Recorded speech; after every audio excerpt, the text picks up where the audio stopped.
My name is Judith Ashbrook. I am 67 years old, and I have been a widow for 10 years. Now, sitting in my spacious home in North Minneapolis, I often think that my rooms are filled not so much with things as with memories. Many are joyful, some bitter, but increasingly I find myself thinking that in my pursuit of success, I may have missed the most important thing. I worked as a cardiologist at Mayo Clinic for 35 years. I remember starting out as a young specialist, full of ambition and energy. At that time, women cardiologists could be counted on the fingers of one hand. I had to work twice as hard to prove my professionalism to my male colleagues. Gradually, I earned a reputation as one of the best specialists in my field, but at what cost? I met Erwin when we were both students. He was studying law, I was studying medicine. We married in our third year, and a year into my residency, our firstborn Garth was born. 2 more years later, Merrill came along. Erwin by then had already begun building a successful career in corporate law, representing large pharmaceutical companies. Our children practically grew up with a nanny, a Filipina named Rosita, who was with us for 15 years. I was often away at conferences. Erwin was lost in multi-day meetings. We always justified ourselves by saying we were doing it for the children. "We're giving them a future, Dee," Erwin would often say when I was tired after a 12-hour shift and felt a twinge of conscience when I found the kids were asleep.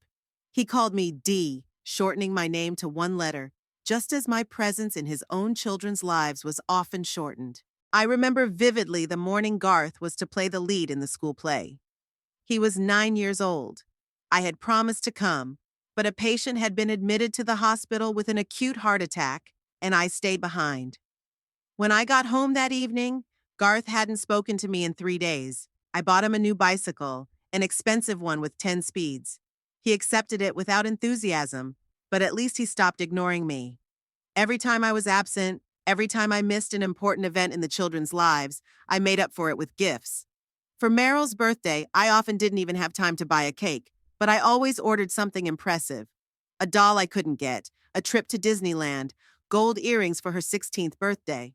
Over the years, this trend only grew stronger. When Garth and Meryl went to college, Erwin and I paid their tuition at prestigious schools, bought them apartments and cars. We told ourselves that we were doing for them what we had been deprived of. I grew up in a family of a school teacher and a bus driver.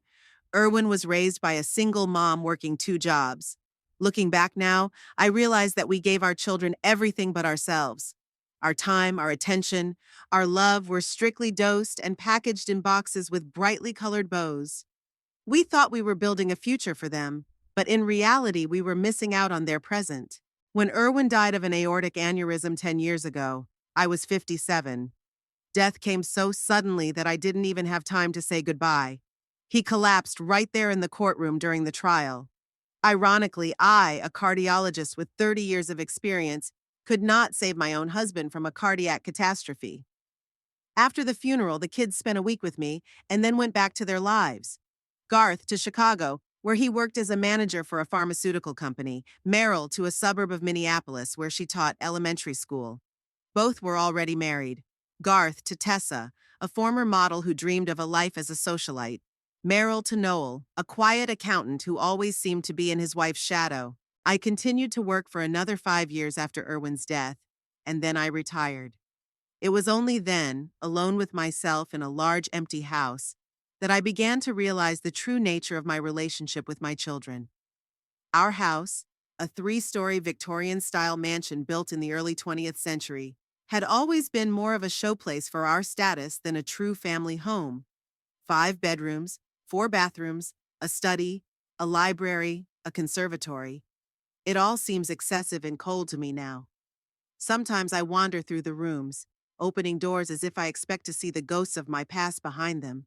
After retiring, I realized I didn't know what to fill my days with. My whole life had been centered around work, and now that it was gone, there was a void. I tried to keep myself busy by volunteering at the hospital, reading books, gardening, but nothing brought the satisfaction I felt when I was saving people's lives. I hoped I could catch up with my children and grandchildren. Garth has 2 teenage sons, Ethan and Jason. Meryl has a daughter, Lillian, now 11. I imagine taking them to museums, helping them with homework, baking cookies together, all the things I didn't get to do with my kids. But the reality turned out to be different. Visits from my children and grandchildren were infrequent and carefully planned as if they were business meetings. They came usually on weekends, 2 or 3 times a year, often before major holidays or important family events. Gradually, I began to notice a certain pattern in these visits. They always began with an exchange of pleasantries, asking about my health, telling me about my grandchildren's successes, and then, as if by script, the conversation would turn to financial matters. Mom, you know Ethan needs a new laptop for school. The simplest one costs $1,000, Garth would say, as if casually. Mommy, Noel and I are thinking about changing the car. You know how important it is to have reliable transportation when you're taking your kid to all those extracurricular activities. Merrill echoed him. When Irwin died, I inherited not only our house, but also our substantial savings and his share of the law firm he'd founded with his partners. No one knew the exact amount in my accounts. Even I myself couldn't always name it without checking my bank statements. I never denied my children financial assistance, partly out of guilt for not giving them enough time and attention, partly out of habit of solving problems with money. And they got used to it, seeing my bank account as a kind of family resource. You're not going to spend that money anyway, Mom, and we really need it now, was a phrase I heard from Garth so often that it became almost a mantra. I noticed how my children's behavior changed depending on whether we were in public or in private.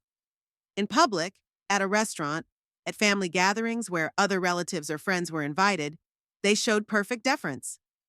My mother is a renowned cardiologist, Garth proudly introduced me to his colleagues. Mom has saved so many lives, I've always admired her, Merrill echoed him. But at home, when they thought I couldn't hear, the tone changed. One day I overheard Garth and Tessa talking in the kitchen when they came over for Christmas 3 years ago. Is your mother going to lecture us about healthy eating again? Tessa asked irritably. Just smile and nod, Garth replied. The sooner we get through this dinner, the sooner we'll get the check for the boys' private school tuition. I pretended then that I hadn't heard this conversation, convinced myself that I had simply misinterpreted their words. After all, they couldn't really see me as just a source of funding, could they? But it happened again. I saw Meryl roll her eyes when I started talking about my volunteer projects. I'd seen Tessa discreetly wipe her hands after hugging me, hearing Noel whisper to his wife, "How much longer do we have to sit here?" My birthday last year was particularly revealing. I'd been expecting calls since the morning, but the phone was silent. By late afternoon, I had resigned myself to the idea that everyone had forgotten when the doorbell rang. On the doorstep stood Garth and Meryl with their spouses and kids with cake and presents. "Surprise, Mom!" they exclaimed with glee. I was moved to tears. We drank tea, ate cake, they handed me a beautiful scarf and a book on the history of medicine. And then, when the festive mood was at its peak, Garth casually mentioned, "By the way, Mom, Tessa and I are thinking about buying a new car. Could you help with the down payment?" At that moment, I realized that this whole surprise had been carefully planned with one goal in mind: to create an atmosphere in which I would be uncomfortable refusing financial help. And I didn't. I wrote a check for $20,000, which Garth accepted as if it were a matter of course. Now, sitting in my empty house, I often wonder at what point our relationship took such a turn. When did my children stop seeing me as a person and start seeing me as an ATM machine with a grandmother on demand function? And was it my own fault for teaching them to value material goods over emotional connection? Sometimes I wish I could start over, spending more time with my kids when they were little, listening to their stories, helping with homework, just being there for them. But time can't be turned back. All I have to do is accept what is and maybe try to change what can still be changed. Yesterday, I made an unexpected discovery, one that I wish I hadn't known about, but now that I do, I have to face it. It was Tuesday, the day Garth usually calls just to see how I'm doing. These weekly calls had appeared on our schedule about a year ago when, at a family dinner, Meryl expressed concern that I was all alone in such a big house. Then the kids had a little meeting right at the table, deciding how best to take care of Mom. The result was a call schedule: Garth on Tuesdays, Meryl on Fridays. I appreciated the concern, even though I realized it was a formality. The calls rarely lasted more than 10 minutes and followed the same script. How are you, Mom? Is everything okay? Do you need help around the house? After exchanging pleasantries, the conversation usually turned to their problems and ended with another request for financial support. This Tuesday, the phone was silent. By late afternoon, I began to worry. Was something wrong? I called myself, but Garth didn't answer. I decided to call Tessa. Her phone was silent too, which was odd considering my sister-in-law was a smartphone addict. At 9 p.m., just as I was about to go to bed, the doorbell rang. Standing on the doorstep were Garth and Tessa. Mom, sorry for the unannounced visit. Garth looked worried. We were driving by and thought we'd stop by. Driving by sounded odd considering they live in Chicago, a 6-hour drive from Minneapolis. But I was happy to see my son, so I didn't ask any uncomfortable questions. While I made tea, Garth wandered around the living room, looking at the pictures on the walls as if he were seeing them for the first time. Tessa sat on the couch, engrossed in her phone. How are the kids? I asked, setting out the cups.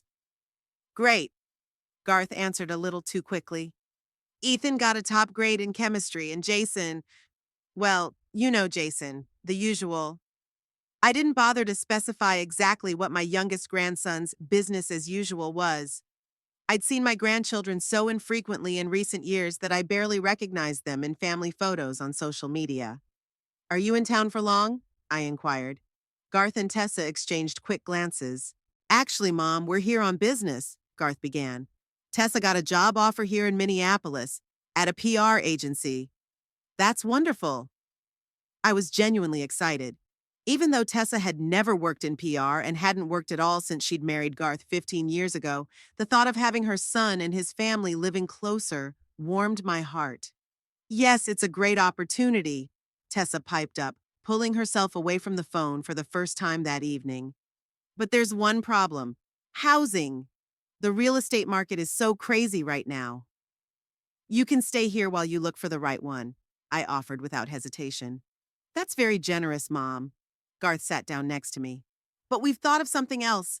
This house is too big for you alone. The upkeep, the cleaning, the repairs, it all takes so much effort and money. Maybe you should consider something more compact? I didn't immediately realize what he was getting at. Are you suggesting I move? Not move, but upgrade. Tessa smiled her perfect smile that never affected her eyes. There are beautiful complexes for active retirees. With medical care, pools, general activities, you wouldn't feel so alone. And what would happen to this house? I tried to speak calmly even though I was already starting to boil inside. It could be sold. Garth made it sound like he was talking about an old sweater, not the house he and his sister grew up in. It's a great time to sell real estate, and the proceeds could be invest the proceeds. In my new place? First and foremost, of course, he mused. But perhaps some of it could be used for other purposes. The boy's education, for example. Or buying a big house for you if you move to Minneapolis. I finished for him. Mom, you've got it all wrong. Garth looked offended. We're only thinking of your well-being. The conversation went on for about another hour. They showed me brochures with glossy pictures of retirement complexes, told me about the benefits of age-friendly communities, reassured me that this would be a new chapter in my life.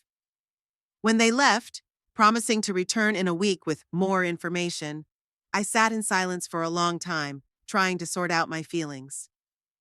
The house they had so easily offered to sell was a witness to our family history. This was where Erwin and I had spent almost our entire married life. It was where our children were born. Our memories, both good and bad, were stored here. The next day, I decided to call Meryl to see if she knew about my brother's plans. Noel answered the phone, informing me that Meryl was at school but should be back soon. By the way, Judith, he added with some awkwardness, Garth called last night, mentioned talking to you about possible changes. Well, yes, it's only a suggestion after all. No one's going to force you if you don't want to. Something in his tone, too soothing, too cautious, made me wary. Noel, do you and Meryl think I should move too? The pause lingered. Meryl thinks you'd be better off in a place where you can be taken care of. Where there are people your age, common interests? I'm 67, Noel, not 97. I'm quite capable of taking care of myself. Of course, Judith, of course. He spoke again in that careful tone. It's just that we're all worried. Such a big house, so many worries. After this conversation, worry turned into suspicion. Why were they suddenly so concerned about my well-being? I decided to test my theory. I called Garth and told him I'd thought about his offer and might be willing to consider my options. But first, I'd like him and Meryl to come over for the weekend to talk things over together as a family. Garth agreed so quickly that it only heightened my suspicions. On Saturday, they all drove down together. Garth and Tessa from Chicago, Meryl and Noelle from the suburbs. They didn't bring the kids with them, explaining it was a school event. I made lunch like the old days. Roast beef, mashed potatoes, steamed vegetables, Erwin's favorites. Over lunch, the conversation was casual. About work, about the kids, about summer plans. No one mentioned me moving. It was like the topic was taboo, at least until dessert. After dinner, I said I wanted to rest and I was going to go lie down for a half hour. I actually needed time to gather my thoughts before the upcoming conversation. As I went up to the bedroom, I heard them moving into the living room. The voices came through the air vent. The old house was full of such architectural features. She took a bite, was Garth's voice. I told you she'd say yes. Don't jump to conclusions, Meryl replied. She hasn't signed anything yet. And she's not stupid, Garth. She'll understand if we push too hard. No one's going to push, was Tessa's voice. Just need to get the information right. She's lonely. She needs companionship. There are too many memories in this house. A new place is a new life. It's for her own good. For her own good? Noel grinned. Let's call things by their proper names. We want to sell the house while she's still able to sign the papers and split the money. Noel! Meryl could hear the indignation in his voice.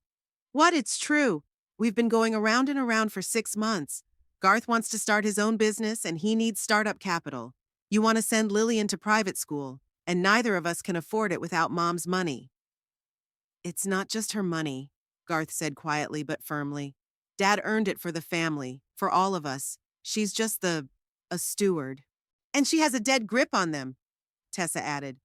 Begging every time, like alms. It's humiliating. She gives us money when we ask for it, Meryl countered. At the drop of a hat, Tessa snorted. I listened, frozen in place, unable to believe my ears. They were discussing my condition, my house, my life, as if I'd already died or lost my decision-making ability. What if she doesn't agree?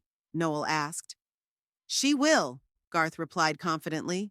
I've already spoken to a lawyer. If need be, we can initiate proceedings to declare her partially incapacitated. She forgets things, confuses dates. That's normal at her age, Meryl protested. It might be sufficient grounds for the court to appoint a guardian, especially if a doctor confirms the beginning signs of dementia. What doctor? Meryl could hear the disbelief in her voice. Dr. Rodriguez, an old friend of mine. He's already agreed to help if needed. That's wrong, Garth. Meryl sounded unsure. She's our mother, who's been too busy with her career all her life to notice us, Garth replied sharply. Who bought us off with gifts instead of spending time together. Have you forgotten how many times she missed your school concerts? My sporting events? She chose her job over us, Meryl. Now it's our turn to make the choice. Silence ensued. Then Meryl sighed. Okay, but let's try this the easy way first. She's always wanted the best for us. Maybe if you explain how important it is to us. Already tried that, Tessa interrupted. Garth's been hinting for months that he needed money for the business. She's kept promising to think about it every time. No more waiting. We need to act now while she's still alive? Noel finished. Before the situation gets more complicated, Tessa corrected. Look, the plan is simple. Today, we convince her that moving is the best solution. We find a suitable complex. Not the cheapest, but not the most expensive either. Garth's already found a buyer for the house. His colleague's been looking at properties in the area for a while. The price is more than fair. After selling the house and paying for the new home, there will be a considerable amount of money left over. We'll split it equally. Some for you, some for us. What about her bank accounts? Noel asked. One step at a time, Garth replied. The house first. Then once she's used to the new place, we'll talk about managing her finances more wisely. Maybe set up a family trust or something. She'll never agree to give up control of her money, Merrill said. If necessary, we'll revisit the guardianship option. Garth's voice sounded cold. But I hope it doesn't come to that. She's a reasonable woman. We'll realize it's best for everyone. I listened to this conversation, feeling the world crumble around me. My own children were planning to take away my home, my money, and maybe even my freedom to make decisions, all under the pretense of caring for my well-being. Tears streamed down my cheeks, but I didn't make a sound. I didn't want them to know I'd heard every word of their conspiracy. I needed time to think about the situation and decide how to proceed. Wiping away my tears, I went back to the mirror, cleaned myself up, and walked downstairs with a smile on my face, the fakest smile of my life. So, my children, shall we talk about the future? I said, walking into the living room. They turned to me with guilty smiles, unaware that the masks had been dropped and I could see their true faces. The game had begun, but now I knew the rules. For the next 2 hours, I listened to their arguments, looked at the brochures, asked questions, all the while watching them with new eyes. The way Tessa wrinkled her nose subtly when I touched her arm. The way Noel rolled his eyes when I talked about my plans for the garden plot. The way Garth and Merrill exchanged glances when they thought I couldn't see. Those details were always there right in front of my eyes, but I preferred to ignore them. Now that the veil had lifted, however, I saw them so clearly that I marveled at my earlier blindness. I need time to think, I said at the end of the conversation. This is a big decision. Of course, Mom, Garth patted my arm. We understand, but don't drag it out too long. A good option could walk away. When they left, promising to return in 2 weeks, I stood at the window for a long time, looking out at the empty driveway. Garth's words echoed in my head. She chose her job over us. Now it's our turn to make the choice. Maybe he was right. I did choose my career when they were kids.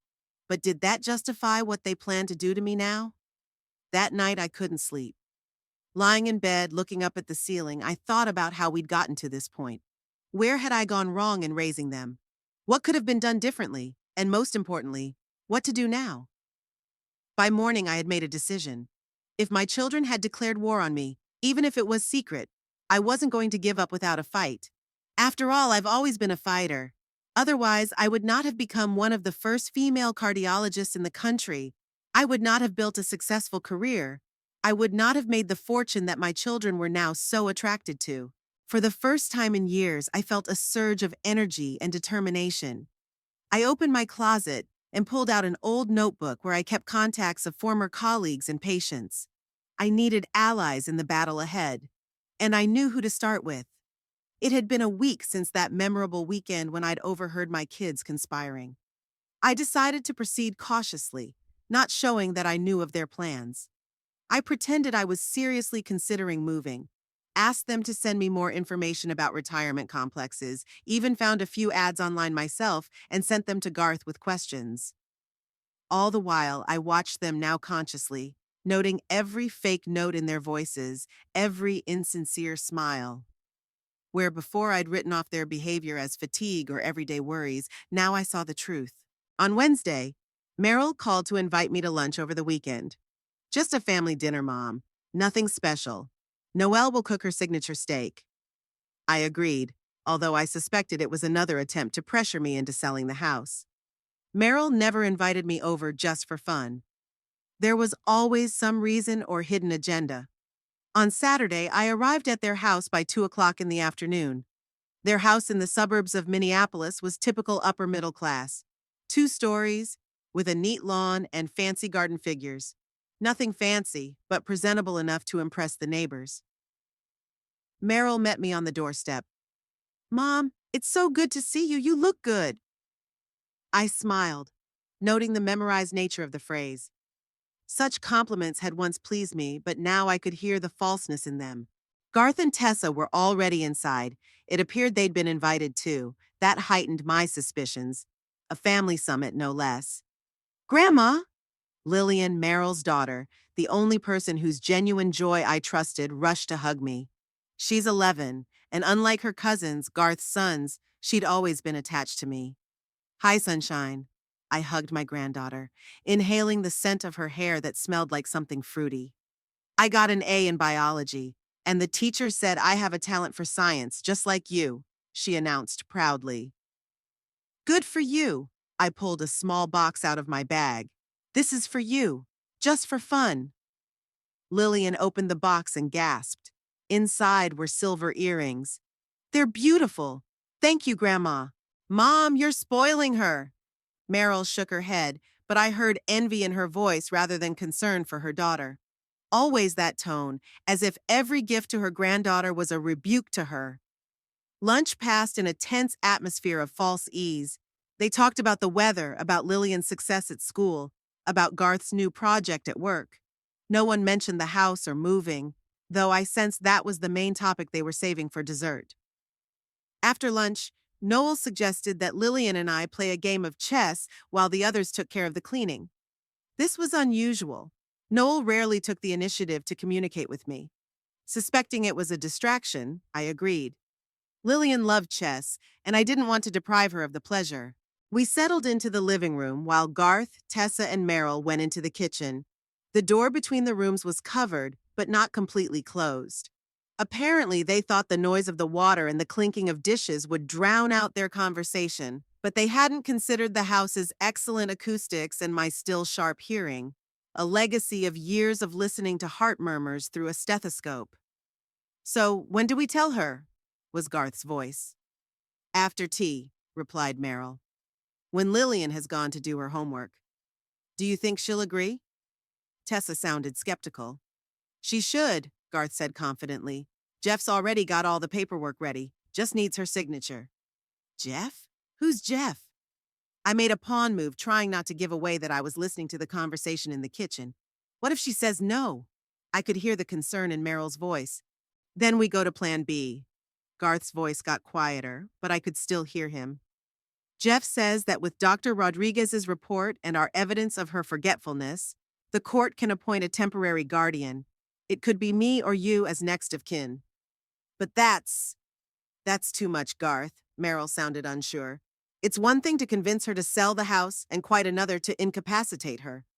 No one's talking about total incapacitation, Garth could hear the irritation in her voice. Financial guardianship only.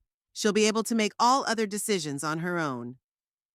Except for deciding how to handle her money, Tessa clarified. Exactly, Garth confirmed. Look, Meryl, we've had this discussion before. Her accounts are just lying dead weight. She's only using the interest. The principal doesn't even touch it. It's unsustainable. It's her money, Meryl objected. She and Dad earned it. For us, Garth raised his voice. They always said they were working for our future. Well, the future is here. I want to open my own clinic. You want Lillian to go to a better school. What's wrong with that? Nothing but... No buts, Garth interrupted her. Are you with me or not? If not, I'll do it all myself, but then don't count on your share. There was a pause. Then Meryl sighed. I'm with you. But let's try it the easy way first. Maybe she'll agree. Sure. Garth sounded calmer now. We'll offer her a mutually beneficial solution. She sells the house, moves into a retirement complex. The money left over from the sale, and some of her savings goes into a family trust to be managed by me. It's all fair and open. And if she asks why you and not herself? Tessa inquired. Let's say it's safer that way. That it's easy to fall victim to scammers at her age. That it's for her own protection. Garth spoke confidently, as if he had rehearsed this speech more than once. Your move, Grandma. Lillian's voice brought me back to reality. I stared at the chessboard, unable to see the pieces. My son's words, with Dr. Rodriguez's opinion and incapacitate, rang in my head. Grandma, are you okay? Lillian looked at me with concern. I forced myself to smile. Of course I am, Sunshine. Just thinking about it. Making a move, I continued to listen to the conversation in the kitchen, but they had moved on to discussing Lillian's upcoming school event. Apparently, the most important thing had already been said. After a game of chess, which I deliberately lost to please my granddaughter, we returned to the table for tea. Lillian was soon sent off to do her homework, and the moment I had been waiting for and dreading at the same time arrived. Mom, Garth began, we wanted to talk to you about something we already started talking about last week. About selling my house? I decided not to beat around the bush. Yeah. Garth looked slightly surprised at my bluntness. We found a great option for you. Golden Autumn Retirement Complex, not too expensive, but with good medical care and all the amenities. He placed a glossy brochure in front of me. On the cover, smiling senior citizens played golf against a backdrop of manicured landscaping. And the other day I got a call from my colleague Adam Brenton, Garth continued. Remember I told you about him? He's been looking for a house in your neighborhood for a while and was very interested when he heard you might be selling. Willing to pay a good price. What kind of price? I asked, trying to make my voice sound interested. Garth named an amount that was well below the market value of the house. I pretended to mull over the offer. And what do you propose to do with the money from the sale, after paying for a new home? Garth and Meryl looked at each other. Well, we were thinking of setting up a family trust, Garth began. For better capital management, I could look into it. I have experience in investments. Really? I feigned surprise. I didn't know you were into investments. I have a few successful investments, Garth spoke confidently. But I noticed Tessa grimace slightly. The important thing is that this way your money will be protected and work for the good of the whole family. Including your new clinic and private school for Lillian? I couldn't resist the question. They stiffened. Meryl went pale. Garth frowned. Did you heard our conversation? He asked finally. Enough to know what you're planning. I decided it was time to stop the cat and mouse game. And about the trust and Dr. Rodriguez and a possible guardianship. Mom, Meryl put her hand on mine. We're just worried about you. You're getting vulnerable. I jerked my hand away. I'm in perfect health, Meryl. And in perfect sanity, no matter what Dr. Rodriguez says, who I've never met, by the way. That's not true. Garth tried to take control of the situation. You're forgetting things, getting dates mixed up. Remember last month when you forgot Ethan's birthday? I didn't forget, Garth, I objected. I sent him a present ahead of time with a courier. He told me about it himself on the phone. Or did you keep my gift from him? Garth blushed. That's not the point. The point is that you need help, and you're too stubborn to admit it. Help managing my money? I grinned bitterly. Or in handing them over to you. You're being unfair, Mother, Meryl interjected. We're thinking of your good. My good? I felt the anger rising in me that I'd been holding back all these days.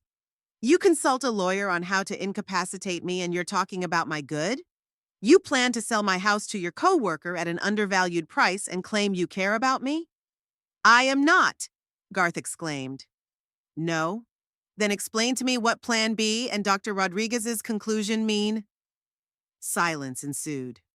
Garth and Meryl looked caught red-handed. Tessa stared into her cup.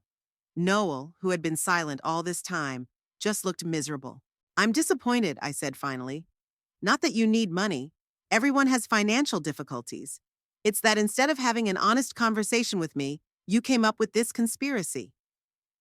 It's not a conspiracy, Meryl tried to object, but her voice sounded unconvincing even to herself. Then what is it? Caring? Love? I shook my head. You know what the saddest part is? I would have helped you if you'd just asked, without all the manipulation. You wouldn't have helped, Garth said suddenly. Not in the amounts we need. You always controlled every dollar you gave us. Always made us feel like we owed you. Because money was the only thing I could give you. I felt tears come to my throat. I wasn't a perfect mother, Garth. I missed too many important moments in your life because of work. But I've always loved you and wanted the best for you. Then prove it. Garth looked me straight in the eye. Help us now. Sign the papers to sell the house. Set up that trust. Do what a loving mother would do. I looked at him, my firstborn, and saw not a grown man, but a little boy who had once run to me with a shattered knee. How had we come to this?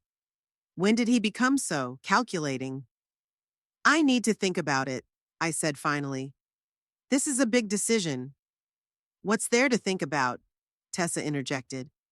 You sell the house that's too big for you, get a comfortable apartment with all the services, and the rest of the money helps your kids. Everybody wins. If it's so simple, why didn't you tell me that outright? Why the plots and plans to incapacitate me? It's a last resort, Garth said, just in case you refuse to act reasonably. Reasonable, do you think, is to give you control of my money? Not to us, but to the family, Garth corrected. The money will still be yours. We'll just manage it more efficiently. I looked at them, my children and their spouses. Did they really believe what they were saying? Or was it just a convenient lie they used to justify their actions? I should get home. I stood up from the table. Thanks for lunch. Mom, wait. Meryl tried to stop me. We're not done talking. We are done for the day. I picked up my bag. I'll let you know my decision. As I left, I stopped by to say goodbye to Lillian. She was sitting at her desk doing her homework and looked up at me. Are you leaving already, Grandma? Yes, sunshine. I still have things to do. You look sad, she remarked. Is something wrong? I smiled. Children often notice things adults choose to ignore. Just tired, but I'm fine. Come again, she hugged me. I love it when you come. I will. I kissed the top of her head. The drive home passed like a blur. I was driving on autopilot with scraps of the conversation going through my head. Plan B, Dr. Rodriguez. Custody.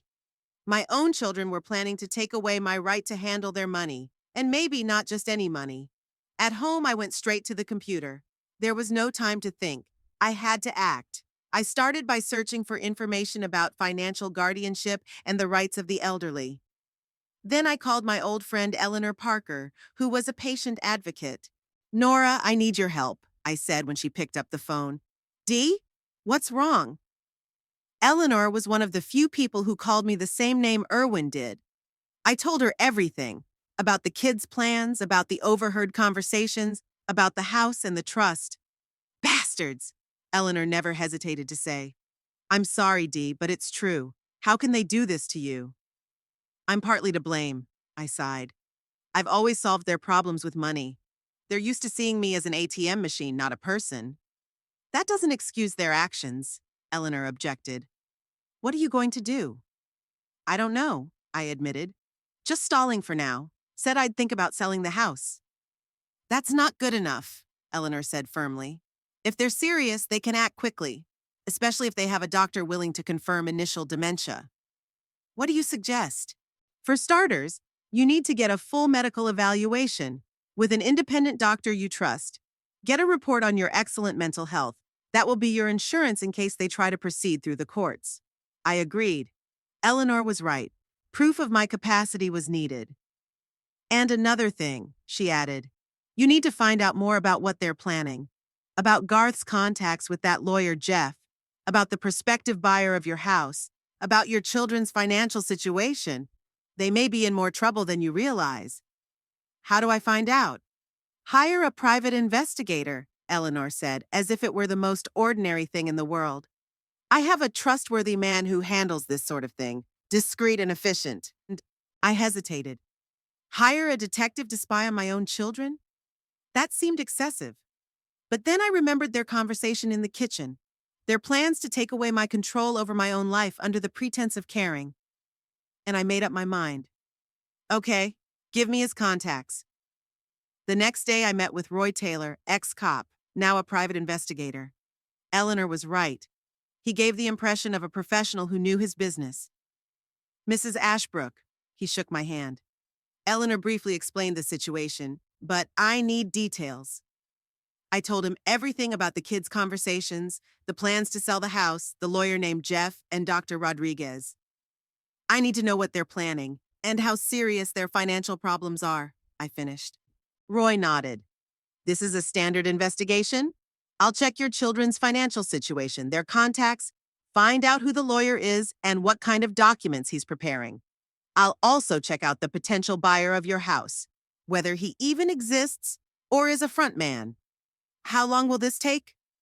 2 to 3 weeks for a basic investigation, more if an in-depth check is needed. I shook my head. We don't have that much time. They're waiting for my decision to sell the house. If I procrastinate too long, they may move to more drastic measures. Roy hesitated. Then let's start with the most urgent. I'll check out this lawyer and doctor first. That will give us an idea of the seriousness of their intentions. We agreed on a price and a time frame. As we left, Roy turned around. Mrs. Ashbrook, are you sure you want to know the truth? Sometimes not knowing is a good thing. I shook my head. I've dealt with the truth all my life, Mr. Taylor, even if it was unpleasant. As a doctor, I couldn't afford to turn a blind eye to reality. I don't intend to do that now either. He nodded. Then I'll contact you as soon as I have information. In parallel with hiring a detective, I decided to pursue other avenues. I called my longtime patient and now famous neurologist, Howard Stein, and arranged for a full examination. I then contacted my financial advisor and attorney to review my accounts and legal documents. I didn't know how this story would end, but I was sure of one thing. I wasn't giving up without a fight. If my children declared war on me, they would learn that I could be just as determined as they were. 2 weeks flew by in tense anticipation. I maintained a semblance of normalcy with my kids, talking on the phone about trivia, discussing options for retirement complexes they sent me, even agreeing to visit one. All the while, anxiety was growing inside me. What would Roy Taylor discover? How far along were my children's plans? Finally, the detective called. I have some information, Mrs. Ashbrook. May I stop by your place tonight? Roy arrived at 7 sharp. He was holding a bulky folder, an old-fashioned way of storing information, but perhaps more secure than digital files. Have a seat. I led him into the living room. Would you like some tea? No, thank you. He placed the folder on the table. Mrs. Ashbrook, what I've discovered, it's not easy. I'm ready to hear the truth, whatever it is. Roy nodded and opened the folder. Let's start with your son, Garth. As you suspected, his financial situation is complicated. Over the past 3 years, he's made several risky investments that haven't paid off. He invested heavily in a biotech startup that went bankrupt last year, then tried to recoup his losses by playing the stock market but only increased his debts. I listened, feeling a heaviness growing inside. Garth had always been ambitious, looking for quick success. Apparently, that ambition had led him to the financial abyss. How big are his debts? I asked. About $400,000. Roy looked up from his notes. Most are high-interest loans. Some are close to default. I sighed. A large sum, but not catastrophic. I could help if he just asked. There's something else. Roy turned the page. 8 months ago, Garth made a loan for $120,000 using your name. What? I couldn't believe my ears. How is that possible? He had your power of attorney to manage your medical affairs that you signed 3 years ago when you had knee surgery. He used it to access your records and forged your signature on the loan agreement. I remembered that period. I'd needed surgery after a fall on a slippery staircase, and I'd signed a power of attorney so Garth could communicate with the doctors and insurance company if I was unconscious. I never thought he'd use it to get a loan on my behalf. That's fraud, I uttered. Yes, Roy nodded. A criminal offense. And from the looks of it, his wife Tessa doesn't know about it. She thinks their financial problems are less serious. I shook my head. How could Garth do this? Was he really that desperate? Or did he just think he could get away with it? What about Meryl and Noel? I asked, preparing myself for more revelations. Their financial situation is more stable but not perfect either. Roy pulled out another sheet. Noel works as a chief accountant for a construction company. From the documents I've been able to obtain, it appears he's manipulating the financial statements. Manipulating? Forging, to put it bluntly. The company is in a difficult position, and Noel is helping to hide the true state of affairs from investors. That's a serious violation of financial law. I closed my eyes. The quiet, inconspicuous Noel, who had always seemed the most decent of the family, had turned out to be a financial fraudster. What else didn't I know about my loved ones? And Meryl? I asked, opening my eyes. Your daughter has been actively spreading information about your deteriorating mental state. Roy spoke carefully, obviously choosing his words. I've contacted several of your mutual acquaintances. They confirmed that Meryl had told them about your budding dementia. how you were forgetting simple things and becoming suspicious. One of them, Dr. Martin, even offered to recommend a specialist. I felt the blood drain from my face. Meryl, my daughter, was purposefully creating the image of a mentally unstable mother, setting the stage for my incapacitation. Is she having financial problems? I asked, trying to remain calm. Not as serious as Garth's, but she and Noel have racked up significant credit card debt. Plus, the private school they're planning for their daughter is an extra expense they can't afford on their current income.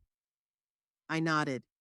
Meryl's teacher's salary and Noel's income as a mid-level accountant didn't allow for living large, but they were always trying to keep up with Garth and Tessa's lifestyle, which apparently led to debt. What about the lawyer, Jeff? I remembered the name mentioned in the overheard conversation.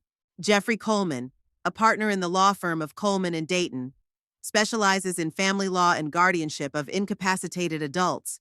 Roy pulled out a picture of a middle-aged man with a hard stare. He has a reputation as a lawyer who knows how to solve complex family situations, unofficially known for helping children gain control of their elderly parents' estates. And he's preparing the paperwork for Garth? Yes. My source in his office confirmed that Coleman is working on a package of documents to establish financial custody of you. They plan to file them with the court within the month unless you agree to voluntarily surrender control of your assets. And Dr. Rodriguez? Dr. Eduardo Rodriguez, a psychiatrist in private practice, a friend of Garth's from college. He's already prepared a preliminary opinion of your cognitive decline based on stories told by your children. He's never met me. I was indignant. Exactly, that's a gross violation of professional ethics. But in a court of law, especially at the initial stage, his report may be sufficient to appoint a temporary guardian until a full evaluation can be made. I felt a wave of anger rising inside. My own family was plotting against me based on lies and fabrications. Is there anything else? I asked, not sure I was ready to hear more. Roy hesitated a moment. Yes, regarding your sister-in-law, Tessa. I sighed. What did she do? According to my sources, she maintains a close relationship with Garth's boss, Richard Jenkins. She's cheating on my son? I couldn't hide my surprise. Tessa had always seemed cold and calculating, but I'd thought she was loyal to Garth, if only for reasons of status and stability. Yes, for about a year now. But it's not just an affair. She's using the relationship to advance Garth's career at the company. Jenkins recently recommended your son for a promotion, though there were more qualified candidates. I shook my head. That explained Garth's sudden promotion 6 months ago, which he attributed to his professional credentials. Does Garth know? I don't think so. But some in the company are guessing. It's creating an unpleasant atmosphere around him. I leaned back in my chair, trying to make sense of all the information I'd received. My son is a financial fraudster using my name to get loans. My daughter is spreading lies about my mental state. My son-in-law forges financial documents. My daughter-in-law is cheating on my husband for his career, and all of them together are planning to take away my control over my life and property. What are you going to do with this information, Mrs. Ashbrook? Roy asked after a long pause. That was a good question.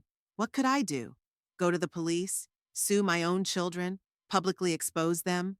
All the options seemed too drastic, too final. I have to think about it, I said finally. But first I need proof. Undeniable proof of everything you've told me. Roy nodded. I have most of what you need. Copies of forged documents, recordings of conversations, witness statements. Not everything can be used in court, but for personal persuasion, more than enough. He handed me a folder. Here are all the materials. Study them. If you need any additional information or evidence, let me know. I took the folder, feeling its weight, both physically and mentally. Thank you, Mr. Taylor. Have been a great help to me. After the detective left, I spent a sleepless night studying the materials in the folder. Copies of the loan agreement with my forged signature, printouts of Garth's bank statements showing his disastrous financial situation, recordings of Meryl's conversations with mutual acquaintances where she described my deteriorating condition, photos of Tessa leaving the hotel with Richard Jenkins, copies of the financial statements of the company where Noel worked, with his corrections hiding the true state of affairs. Each document was like a stab to the heart. Each proof of betrayal shattered something inside me. By morning, I felt devastated but strangely calm. Grief and shock had been replaced by determination. I knew what I had to do. In the morning, I called Eleanor. Nora, I need your help again. What's wrong, Dee? My friend's voice sounded concerned. I got the information from the detective. It's worse than I thought. I briefly recounted Roy's findings to her. Oh my God! Eleanor seemed shocked. What are you going to do? I haven't decided yet, but I need the advice of a reliable lawyer, not for a trial yet, but for advice. I know the right person, Martha Livingston, a former neighbor of mine. She specializes in protecting the rights of the elderly. If anyone can help, it's her. I thanked Eleanor and wrote down Martha's contacts. Then I made another call to my financial advisor, David Goldman. David, I need to meet with you urgently, today if possible. Of course, Dr. Ashbrook, what's up? I want to make some changes to my financial orders, and I need to know if anyone in my family has been active regarding my accounts lately. David was quiet for a moment. I can't discuss this over the phone. Come to the office by 3 o'clock. The meeting with the financial counselor confirmed my worst fears. Garth tried twice to get information about the status of my accounts, claiming to be acting on my request. Fortunately, David, following strict confidentiality rules, refused to provide the data without my personal presence or written authorization. He was very persistent, David recounted. Said you were unable to handle your finances and he wanted to help. And you believed him? I asked. Of course not. David smiled slightly. I nodded gratefully. Thank you, David. Now I need your help with some preventative measures. I spent the next 2 days marshaling the defenses of my property and developing a plan of action. With Martha Livingston's help, I revised my will and set up a trust that clearly spelled out the conditions under which my children could access the inheritance. With David Goldman, I reorganized my finances, moving a significant portion of my funds into more secure instruments. I also underwent a full medical examination by independent specialists who confirmed my excellent physical and mental health. But most importantly, I decided exactly how I would proceed with my children. Not a public scandal, not a lawsuit, but a lesson they would never forget. To do that, I needed to organize a situation where they would all be present at the same time. And I knew the perfect occasion, my upcoming birthday in 3 weeks. I called Garth and Meryl, inviting them and their families to a birthday dinner at the Azure restaurant, one of the most expensive and prestigious restaurants in town. Mom, are you sure? Meryl asked. It's expensive. I can afford a little extravagance for my birthday, I replied with slight irony. Besides, we need to discuss your offer to sell the house. You almost made a decision. That worked like a magnet. Both Garth and Meryl immediately agreed without asking too many questions. I then called the owner of the restaurant, Antonio Pereira, whom I had once saved from a serious heart attack 10 years ago. Since then, he considered himself indebted to me and always offered special service when I entered his restaurant. Dr. Ashbrook, what a pleasure to hear from you. His accent had become less noticeable over the years of living in the States, but still gave his speech a special flavor. Hello, Antonio. I need your help. Anything, doctor. You saved my life. I am forever indebted to you. I explained the situation to him, not all the details, of course, but just that I wanted to have a special evening for my family with a presentation on the big screen in the restaurant. Is that possible? I asked. For you, Dr. Ashbrook, anything is possible. We have a special room for private events with a big screen and an excellent sound system. I will personally see to it that everything is perfect. I thanked him and asked him to keep our conversation private. Antonio assured me of complete confidentiality. Now, the hardest part was to prepare the materials for the presentation. I spent several days organizing the evidence collected by the detective and adding my own observations. I created a video that showed each member of my family in their true colors, with all their dark secrets and unsavory behaviors. The evening before dinner, I sat in my living room looking at the family photos on the mantelpiece, Garth and Meryl as children, smiling, innocent, Erwin and I on our wedding day, the grandchildren on the Christmas tree. I wondered if I'd gone too far. Would tomorrow night destroy the last vestiges of our family? But then I remembered everything I'd learned over the past weeks, their lies, their manipulation, their betrayal, their willingness to declare me incompetent for money. No, I didn't go too far. I just showed them that I wouldn't be a helpless victim, that every action has consequences, that some things like dignity, respect, honesty can't be bought with any money. My birthday came on a clear April morning. 68 years is not a round date, but in my position, every year that passed seemed precious, especially today, when I was about to make one of the hardest decisions of my life. At 6 o'clock in the evening, I arrived at the Azure restaurant. Antonio met me personally and escorted me to my reserved private room.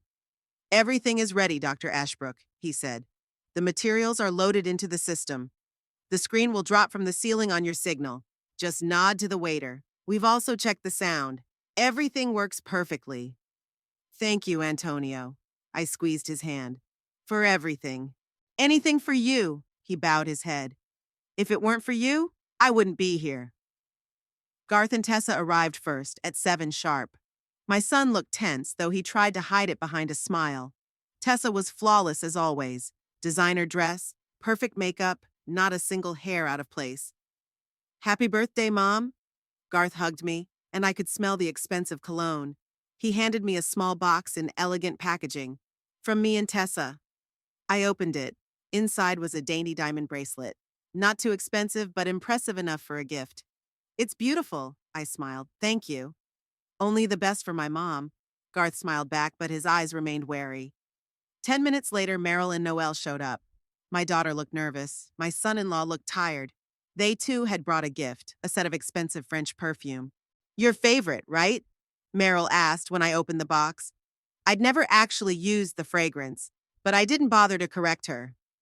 That's very nice of you. We sat down at the table.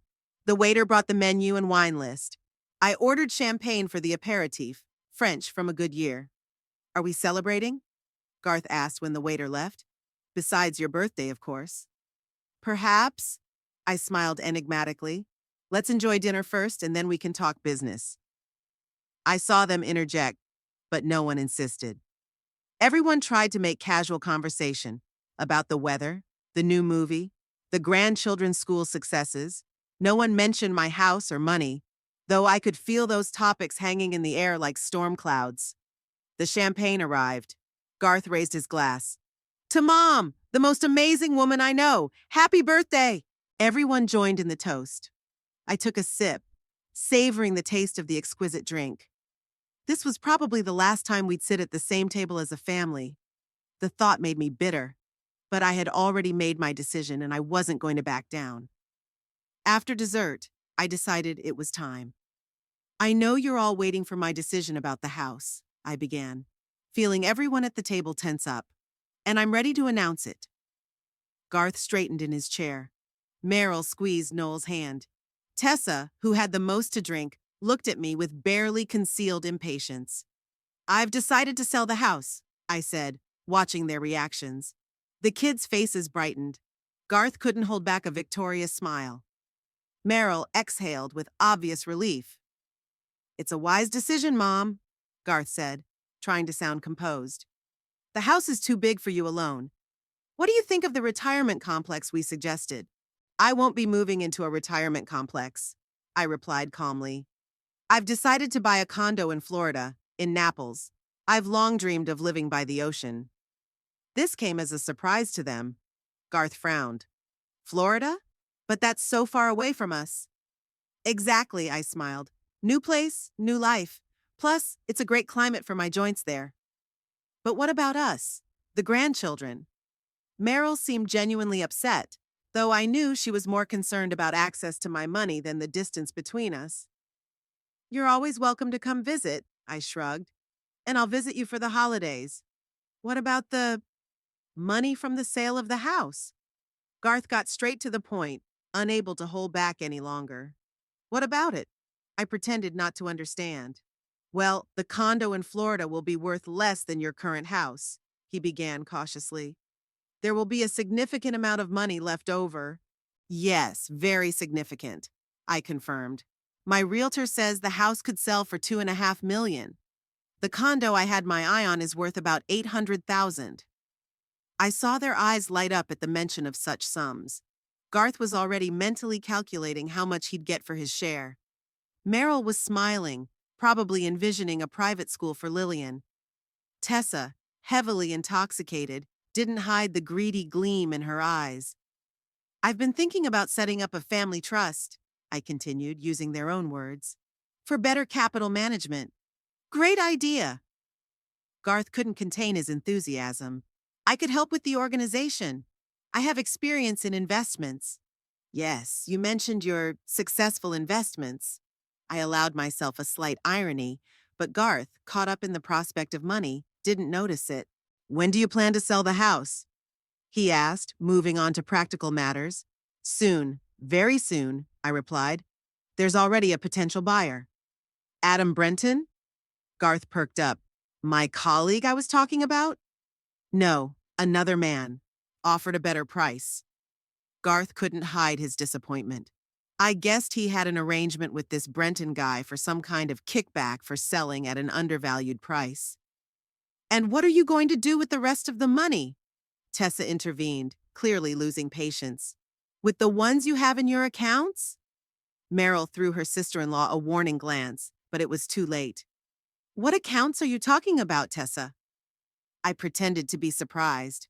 Well, about your savings, she looked embarrassed, but quickly pulled herself together. Garth told me that you have substantial funds in investment accounts. Really? I looked at my son. And how does Garth know that? I don't remember discussing the state of my finances with him. Garth blushed. He assumed, given your and Dad's successful careers. I see, I nodded. Well, you're right. I do have savings, and I've been thinking about how to dispose of them, too. The atmosphere at the table became even more tense. Everyone was waiting for my next statement. I'm thinking of starting a charitable foundation, I said, to support low-income medical students. As you know, medical school is getting more expensive, and many talented young people can't afford it. My children's faces stretched. They clearly hadn't expected this turn of events. All the capital? Garth squeezed out. A considerable portion, I answered evasively. Of course, I'll leave enough for a comfortable life, and for the grandchildren for their education. What about us? Tessa couldn't stand it. Your own children. What about you? I looked at her with an innocent look. You're adult, self-sufficient people. You have good professions, stable incomes. But we have needs. Tessa was almost shouting. Garth wants to open his own clinic. Meryl needs money for a private school for Lillian. And you're going to give it all to some strangers? Tessa, please. Garth tried to calm his wife down, but she was too drunk and upset to stop. No, I'll tell you. She pounded her fist on the table, making the glasses rattle. We've waited years, put up with her antics, her arrogance, pretended we didn't need her money. And now she's going to give it all to charity? Tessa, please calm down. Meryl tried to interject as well. Mom has the right to use her money however she wants. Shut up, Tessa snapped back. All you yourself have talked about is how you're going to spend your share, and how Mom is becoming increasingly inadequate. I watched this scene with a strange calmness. At last, the masks were dropped. Finally, they were showing their true faces. Tessa, stop it! Garth grabbed his wife's arm. You're ruining everything. There's nothing to ruin. She wrenched her arm away. Your mother has been leading us around by the nose.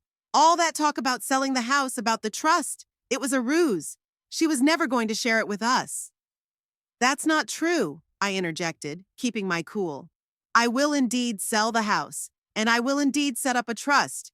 Just not the one you were counting on. See? Tessa turned to Garth. I told you! She never thought about us, only about herself and her precious career. Tessa, that's enough. Garth's voice became hard. You're drunk. Yes, I am drunk, she laughed hysterically. And you know what? I needed to tolerate her, to sit at the same table with her and not scream the truth in her face. What truth, Tessa? I asked softly, knowing the denouement was near. She turned to me, her beautiful face contorted with anger and frustration. I've been disgusted with you since day one, she blurted out. From the moment Garth introduced me to you, your superiority, your manners, your everything. I've only put up with you for money. We've all put up with it. There was silence. Garth froze. Meryl covered her mouth with her hand. Noel stared at his plate like he wanted to fall through the ground. I smiled and stood up from the table. Thank you for your candor, Tessa. We're finally telling the truth. I raised my hand and nodded discreetly to the waiter who was standing by the door. He immediately disappeared, and a few seconds later the lights in the room dimmed and a large screen lowered from the ceiling. What's going on? Garth looked alarmed. A presentation, I answered calmly. I've prepared a surprise for my birthday too. The title appeared on the screen. Ashbrook Family Secrets. Mom, what is it? Meryl looked startled. Just a little movie, about us, about our family, about who we've become. The first image on the screen was of Garth, his picture from work, official and glossy. Then a copy of the loan agreement with my forged signature. Bank statements showing his disastrous financial situation. Documents about risky investments that led to massive debts. What the? Garth turned pale as he stared at the screen. Is it true, Garth? Tessa, suddenly sobered, stared at her husband. You took out a loan in your mother's name? I can explain. He began, but hesitated when the following documents appeared on the screen. Now it was Meryl's turn. Her picture followed by notes of conversations with mutual acquaintances where she described my deteriorating condition. Emails to lawyer Jeffrey Coleman requesting the procedure for declaring me incapacitated. Meryl? Noel turned to his wife. Did you really do it? Meryl didn't answer, her face white as chalk. The presentation continued. Noel was on the screen now, copies of the company's financial statements with his corrections hiding the true state of affairs, evidence of forgery, fraud, tax violations. Oh my God, Meryl whispered, looking at her husband with horror. Finally, Tessa. Photographs of her and Richard Jenkins, leaving the hotel, kissing in the car, having an intimate lunch at a restaurant. A recording of a phone conversation where she discussed with a friend how she was using the affair to advance Garth's career. You're a whore! Garth jumped up, looking at his wife with disgust and rage. And you're a fraud, she parried. Stole from your own mother. That's enough, Meryl shouted. Turn it off, please! I beckoned and the screen went out. There was a sepulchral silence in the room. Now you know, I said quietly. Know the truth about each other and about yourselves. How did you? Garth began. Hired a private investigator, I shrugged.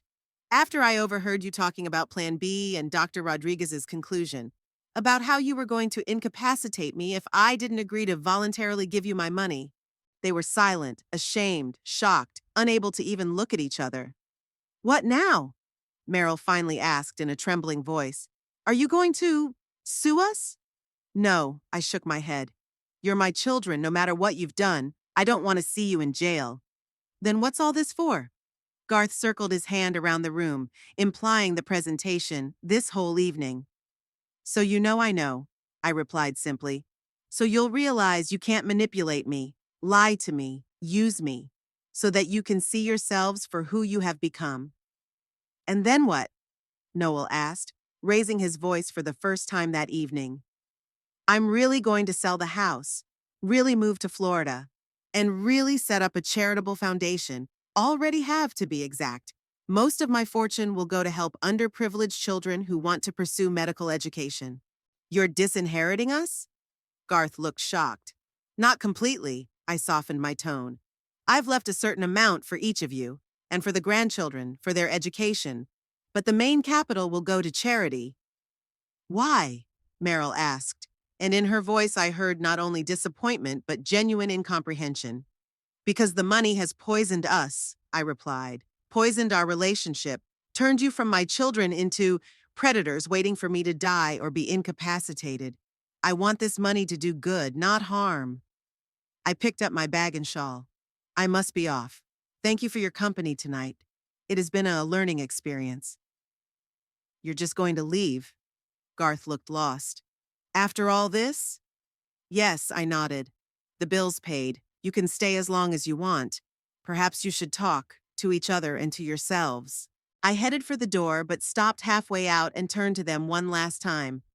I loved you, always have, even when I was too busy working to show it, even now that you've betrayed me.